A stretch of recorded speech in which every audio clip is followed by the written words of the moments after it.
Bonjour à tous et bienvenue dans cette nouvelle vidéo. Aujourd'hui, nous allons attaquer le puzzle numéro 14 du Advent of Code 2020. Donc, dans ce puzzle, on va devoir modifier des chiffres selon un masque. Donc, un masque, c'est des bits. euh, donc, c'est des, alors, c'est ce qui constitue un chiffre, on va dire. Donc, à partir de ces x, en fait, normalement, c'est soit des 0, soit des 1. Les x, ça veut dire qu'on ne modifie rien, et les 0, ça veut dire qu'on met 0, et les 1, ça veut dire qu'on met 1 à cet endroit-là. Et ensuite, on va devoir modifier des valeurs ici avec, comme c'est marqué ici, 11, 101, on va devoir les modifier. Donc le 11 va se transformer en 73 parce que le 11, il est représenté comme ça. Et on va lui appliquer un 0 ici, on va transformer le 1 en 0, et on va transformer le 0 ici en 1. Si le 101, par exemple, qui est représenté comme ça en décimale, enfin, oui, pas en décimale, plutôt en binaire, là, il y a déjà un 0, donc ça ne change rien. Par contre, ici, il y avait déjà un 1, donc ça... non. Ici, il y avait déjà un 0, donc ça change rien. Ici, il y avait déjà un 1, donc ça change rien. Et si on est en 0, et ben le 0 ne change pas, par contre le 1 le fait le changer. Donc voilà. Donc c'est l'idée du problème. Donc on va tout de suite prendre notre puzzle input et commencer à développer la partie. Donc je vais créer dans mon cargo toml, je vais créer mon jour 14. Et on va créer mon fichier source pour le jour 14. Donc ma fonction main, je vais appeler est égal à part1 en lui passant row input comme d'habitude pour pouvoir faire nos petits tests. Et puis on va faire println j'ai limite envie de faire println de résulte comme ça, très bien. Ensuite, on va avoir notre fonction part1 qui va nous renvoyer un i64 qui va prendre un row input. D'ailleurs, je vais peut-être mettre même un u64, on va dire. Static str. Pour l'instant, ça retourne 0. Et on va avoir notre fonction row input qui, elle, nous renvoie un static str. Et ça, c'est notre input que j'ai déjà copié normalement. Voilà. Hop. Donc, une fois qu'on a ça, on va devoir parser notre input. Donc, on va parser notre input. Comment on va parser notre input On va faire row input.trim.lines et on va faire un for line in lines. Donc, on va créer un masque. Donc, on va créer cette chaîne de caractères-là. Il va falloir la parser pour créer notre masque. Notre masque, je pense que ça va être deux chiffres, un masque. Ça va être les zéros, tous les zéros qu'on va mettre en 1 et tous les 1 qu'on va mettre en 1, je pense. Pour ça, après, on va pouvoir faire des opérations avec des XOR pour changer nos integers ici. Alors, du coup, comment je vais faire mon compte? Donc déjà, il faut que je check si la ligne .trim commence par masque égal. Donc si ça commence par masque égal, c'est-à-dire que c'est un masque. Donc on va faire restart string start with, quelque chose comme ça, il y a bien une fonction. Check string prefix. Qu'est-ce qu'ils me disent? Oula, ça c'est pas du tout du Rust. Il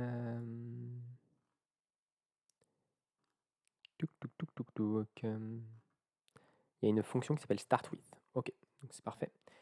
Donc if line.startWith masque égale.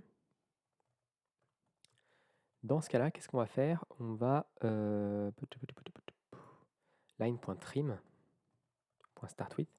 Donc si la ligne commence par masque égal, dans ce cas-là, on va récupérer la suite.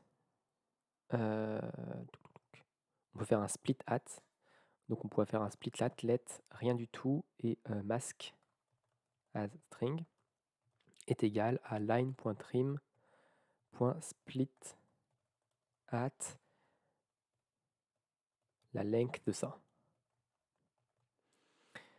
Et déjà, on va faire un dbg de masque à string et voir déjà si ça fonctionne dans notre partie 1. On va déjà voir ça. Donc cargo run le binaire 14. Ok, donc ça nous donne bien ce qu'on veut. Parfait. Je pense, on va regarder, le premier commence par un 0xx. Ok, c'est l'air d'être ça. Ok, donc ensuite on va parser ce truc-là. Donc on va faire for char one char in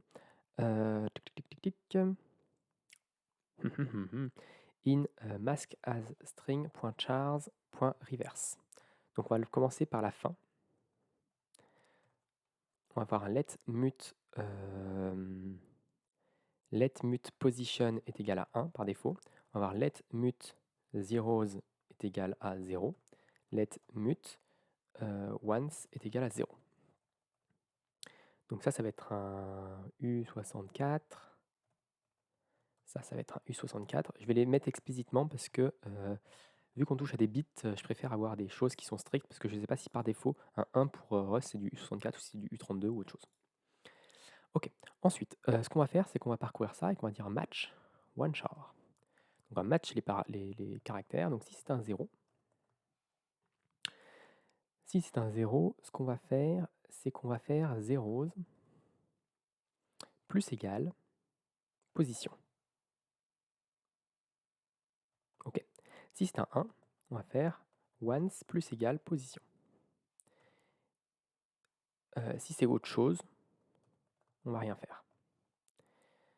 Et ensuite, qu'est-ce que je voulais faire d'autre? Et ensuite, ici, on doit faire position fois égale 2. Fois égale 2. Donc l'idée, c'est qu'on commence à 1 pour ce chiffre-là. Ensuite, ça va être 2. Ensuite, ça va être 4. Ensuite, ça va être 8. Ensuite, ça va être 16, 32, 64, etc. etc. Ce que je vais faire ici, c'est que je vais faire un dbg de mask as string. Je suppose que ça va être correct. On va supposer que c'est correct. On va lancer les tests après pour voir un peu si on a des choses qui sont... Ou alors je le mets dans une petite fonction pour faire un petit test pour voir déjà si ça nous donne le bon chiffre. On va peut-être faire une petite fonction pour faire ça. Donc on va faire une petite fonction mask from string. Donc ça va prendre une chaîne de caractères ici. Mask est égal à c'est une str et ça va nous renvoyer un U64 et un U64. Ok. On va créer notre petit test. Test mask à string. Donc ça, c'est un test. Ok, ça ne prend pas de paramètres, ça ne retourne rien. Donc, on va faire let zeros ones est égal à mask from string de quelque chose. Donc, qu'est-ce qu'on va prendre comme paramètre? On va prendre 1, 0, 0, 1, par exemple. Et ensuite, on va faire un assert équivalent. Donc, nous, ce qu'on veut savoir comme, ce qu'on va voir comme chiffre, c'est que pour les zeros, alors, pour 0, qu'est-ce qu'on veut que ça soit? Ça va être 2 plus 4, donc ça va être 6 pour les 0. Et pour les ones, ça va être 1 plus 8, donc ça va être 9. Et ça, on veut que ça fonctionne. Hop. Ça, on va juste le mettre là-dedans. On va juste remplacer ça par mask. Et à la fin de notre parcours, on va renvoyer zeros et ones. Est-ce que c'est bon déjà? Est-ce que ça fonctionne si je teste? Alors, mask à string, mask from string. Oui. Hop. Reverse not found in chars. Ça, c'est dommage. Est-ce que je peux faire un iter.reverse?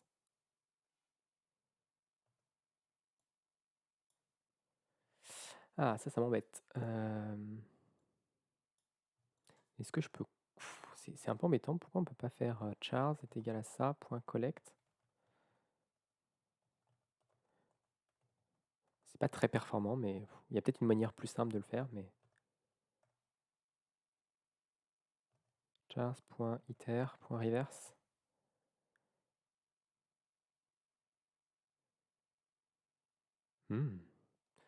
Reverse iter rust. Ça existe bien, ça.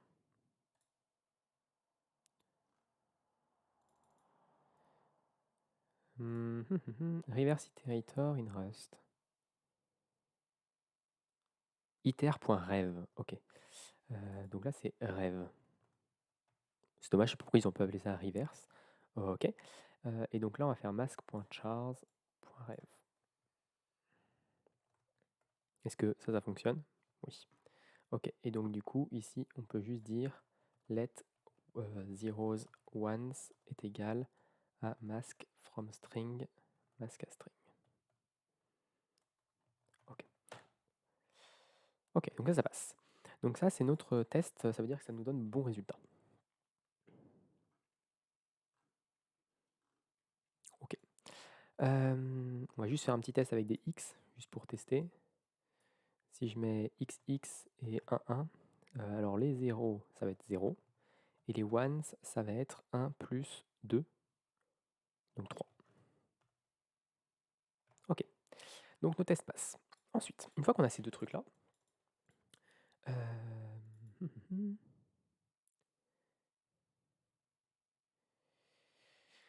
alors, qu'est-ce qu'on peut pouvoir faire? Comment on va pouvoir faire ce truc-là? On va dire que par défaut, let mut zeros est égal à 0, let mut ones est égal à 0. Et ici, quand on check, on va faire... alors, on n'a pas le droit de... Je crois qu'on n'a pas le droit de faire... Alors, est-ce que ça fonctionne déjà? Je ne suis pas sûr. Non, c'était le truc qu'on avait déjà regardé déjà dans une précédente vidéo. Donc là, il faut faire let new zeros et new ones. C'est un peu dommage de devoir faire un truc comme ça.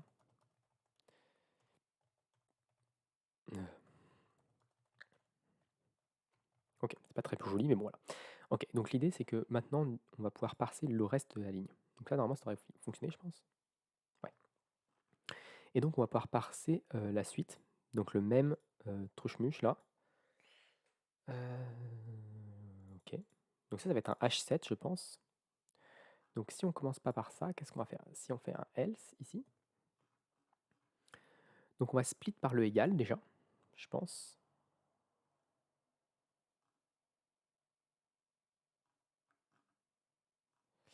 Ouais, alors je pense qu'on va split par le égal déjà.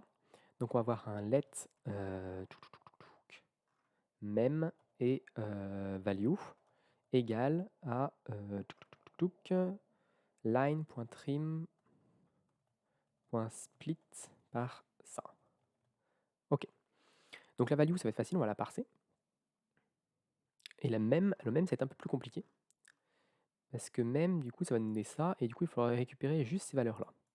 Donc je pense qu'on va faire un slice. Alors Rust slice string. J'aimerais bien récupérer une partie du string. How to get a substring. 2.2.6. Ok. Donc ce qu'on peut faire ici, c'est sans doute faire même et récupérer 1, 2, 3 à partir du 1, 2, 3, 4, 5, à partir du 5, point, et même.length, quelque chose comme ça. Let, alors c'est pas une position, c'est un, comment ils appellent ça dans l'énoncé? L'adresse. Ok. Et donc là, on va faire un dbg de adresse et virgule value. Et voir un peu ce qu'on a déjà, si ça compile et si on a quelque chose qui est correct. Split found tuple. Ok, alors le split, ça nous donne juste un mut parts, et du coup, ça fait let mem est égal à parts.next.unwrap et value parts.next.unwrap.parse.unwrap, parce que c'est un chiffre. Du coup, on va le parse en U64 aussi.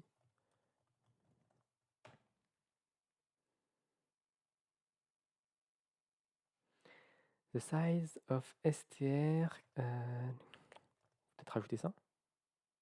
Ok, donc si je lance mon run, ok, donc l'adresse, c'est pile presque ce qu'on veut, sauf qu'il y a le... Donc là, il faut qu'on fasse un -1 pour pas récupérer le... Voilà, on récupère pas le truc. Et du coup, ça, on fait .parse.unwrap aussi. Je vais juste regarder si... donc ça fait un U64, on s'en fiche un peu. Je vais juste faire un return de 0 ici, pour avoir juste la première valeur. Ce que je veux faire, c'est ça, .parse. Ok, donc la première valeur, l'adresse, c'est 1476. Est-ce que c'est ça? Non, c'est bien ce que je pensais, j'ai le 4 en trop. Enfin, le 4 qui est pris en plus. Donc là, c'est pas 5, c'est 4 qu'il faut mettre. Ok, donc là, c'est 41 476. 41 476. Ok, value, c'est 14 032, donc ça, tout ça, c'est bon. Et on a finalement notre let mut result est égal à 0 par défaut. Ici, on retourne result. Et ici, on va devoir faire notre calcul. Alors, notre calcul, à quoi il va correspondre? Donc, le résultat, en fait, c'est la somme de toutes les valeurs. Potentiellement, on peut set 2 fois la même valeur. Donc, on va faire une résulte comme ça. Donc, on va avoir values est égal à hmap new. Et on va insérer use std collections hmap. Ok, et donc ici, à la place de faire result et hop, là on va faire let, on va faire values.values.sum, je sais pas si ça existe comme valeur ça. Et ici on fera un insert.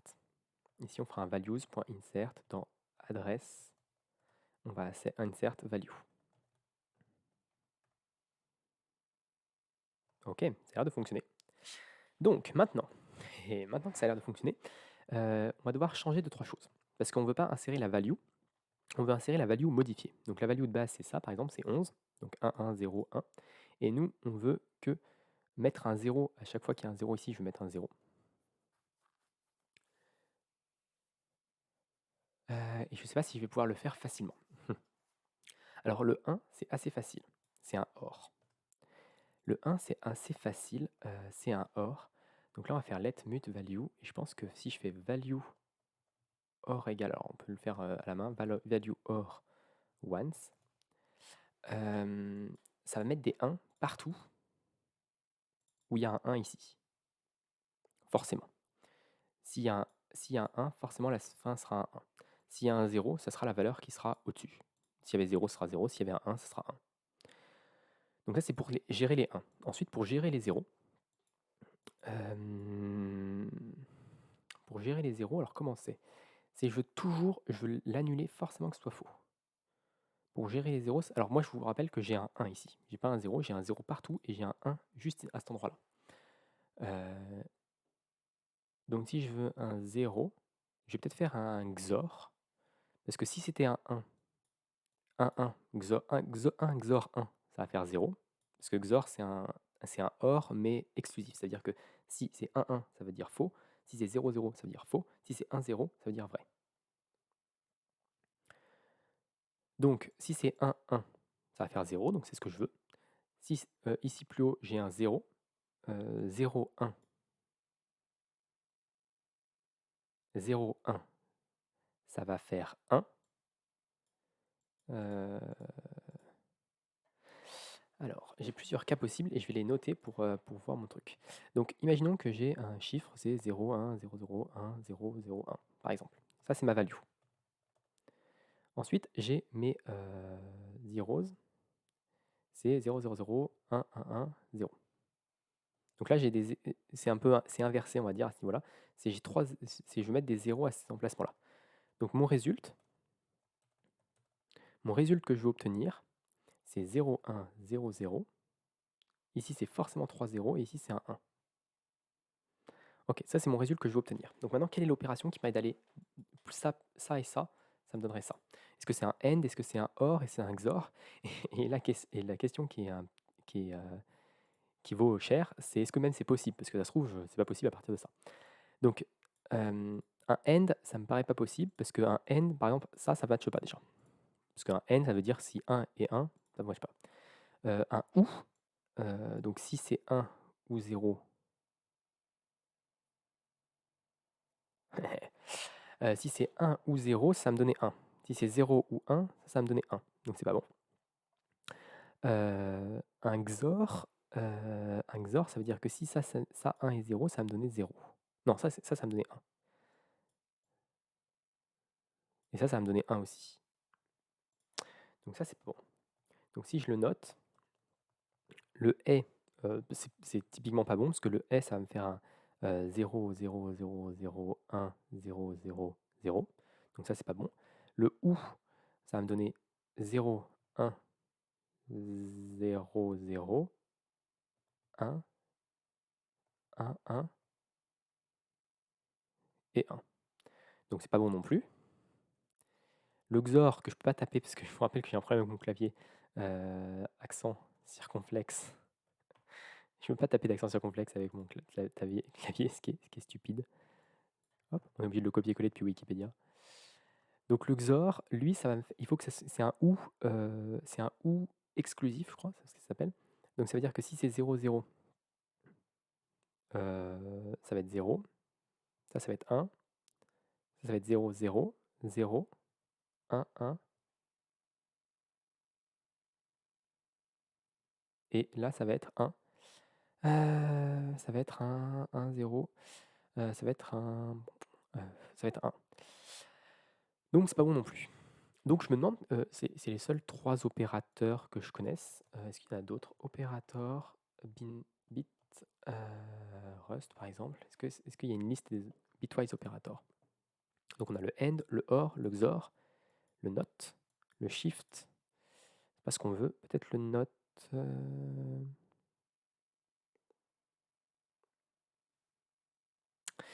Alors j'aimerais bien tester le NOT. Bitwise NOT. Mais je suis pas sûr que ça fonctionne. Le NOT, ça veut dire que... Alors le NOT, ça veut dire que je pourrais inverser tout ça. Donc le NOT zeros, ça serait 1, 1, 1, 1, 0, 0, 0, 1. Et du coup, après, je pourrais faire un AND. Je pourrais faire un AND, mais le problème, c'est est-ce que ça fonctionne NOT 0 en Rust? Donc on va faire playground, play.rustlang. On va essayer de tester un truc. Si je prends un chiffre, genre 64, et que je fais NOT de 64, est-ce que ça fonctionne? Ça m'étonnerait. Si je fais let je sais pas, x de u64 est égal à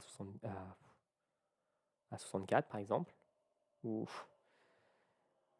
est égal à 1, c'est ce que je veux faire, et que je fais un note de x. Aussi ça fonctionne, note de x, ça me donne le bon chiffre. Et si je fais un si je fais un u64 de max moins 1, normalement ça revient au même. Ouais, ça me donne le même chiffre. Ok, donc le note sur un digit, ça fonctionne en Rust. Donc l'idée, c'est assez facile du coup. Ça veut dire que donc j'inverse mon 0 et je fais un AND. Parce que si je fais not zeros ici, du coup zeros, je vais peut-être le faire en zeros. Donc là, je vais peut-être le renvoyer en not zeros. Ce sera même plus simple. Et value end zeros. Je pense que le end fonctionne dans ce cas-là, parce que le end va me dire que tous les 1, ça sera en fonction de tout ce qu'il y a là. Ok, ça rendra ça. Et dès qu'il y a un 0, ce sera forcément 0. Donc ça me paraît correct.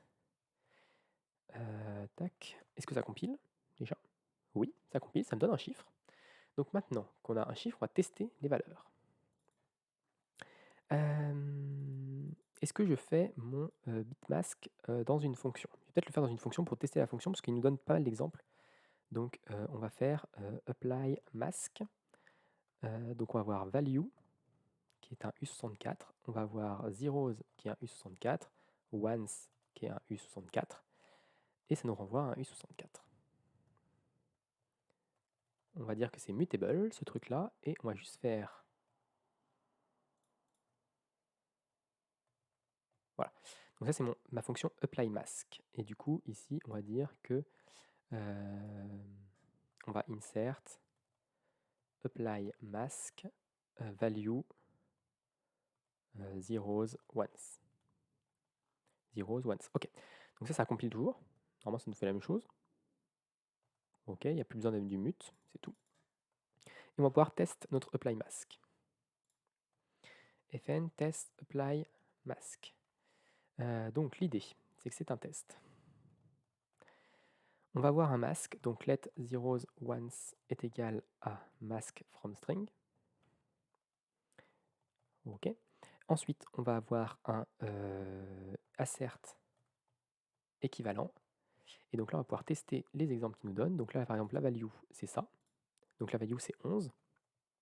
Alors, et la valeur, le résultat, c'est 73. 73 de apply mask de 11,0 ones. OK. Et le masque, c'est ça. Voilà. Est-ce que ça passe déjà? OK. Donc on a un souci. On a un souci. On s'attendait à avoir alors left 6. Pourquoi left 6? Ah oui, le problème c'est les zéros. Les zéros, du coup, donc là ça va être U64, 2 max, moins 6, je dirais. Je dirais que c'est ça la vraie solution. Ouais, et du coup, test apply mask, en fait, il fonctionne. Parfait. Ok, on va tester les autres. Donc la value 101, 101. Donc ça ne devrait pas changer. Donc là, c'est un 101. Ici, c'est un 101 également. Et le masque, ça va être ça. Ok, on essaye les autres. 0 et le résultat, c'est 64. Donc le résultat, c'est 64. On lui passe 0 et le masque, ça va être ça. Ok. Quoi d'autre? On peut tester l'exemple 1101. Du coup, producing une somme of 165. Donc la somme de ça, c'est 65. Donc on va avoir un dernier test qui va être fn test part 1.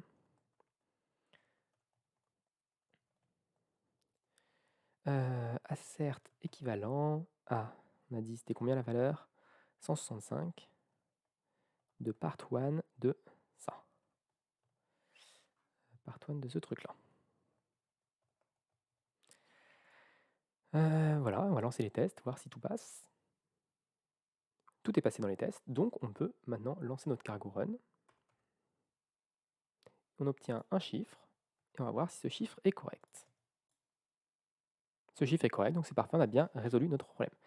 Donc là, pas mal de petites subtilités, on va dire, au niveau des bitwise, c'est le genre de choses qu'on ne fait pas souvent en informatique, mais qui peut s'avérer utile. Donc savoir faire des OR, des et faire ce genre d'opérations, des notes, pour savoir un peu ce que ça fait au niveau des bits. Généralement, on le fait avec des booléens, donc true ou false, true et true, ou true et false, mais on peut aussi le faire sur des chiffres pour inverser les bits, les éléments constitutionnels de chaque chiffre. Donc voilà pour cette vidéo, j'espère qu'elle vous a plu. Si elle vous a plu, n'hésitez pas à vous abonner à la chaîne et à la partager autour de vous. Et puis moi, je vous donne rendez-vous très rapidement pour la suite de ce Advent of Code 2020.